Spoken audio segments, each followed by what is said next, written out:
हमारे साथ सलूक ये हो रहा है कि हमारा निशान भी ले लिया गया।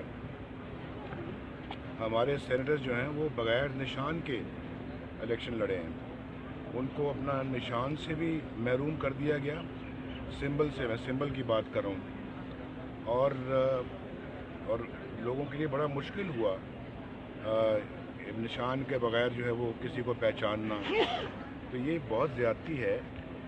सरगोदा में जो 20,000 तकरीबन 20,000 की लीड से जो इलेक्शन जीता है, उसमें हमारे उम्मीदवार के पास शेर का निशान नहीं था, वो भी उससे छीन लिया गया।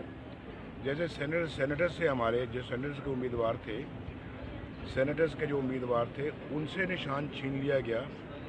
इसी तरह कल सरगोदा में हमारे उम्मीदवार से भी शेर का निशान छीन लिया गया और उसको पिकअप दे दी गई, जिसको डाला कहते हैं, और वो डाले के निशान पे इलेक्शन लड़ा है।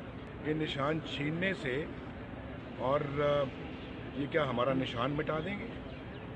जितना ये छीनने की कोशिश करते हैं अल्लाह के फजल करम से, उतना ही पाकिस्तान के अवाम जो है वो बढ़ चढ़ के हमारा साथ देते हैं। मेरा ख्याल ये आई ओपनर होना चाहिए, आई ओपनर, कि तुम जितना जुल्म करोगे उसी कदर अवाम जो है रिएक्ट करेंगे।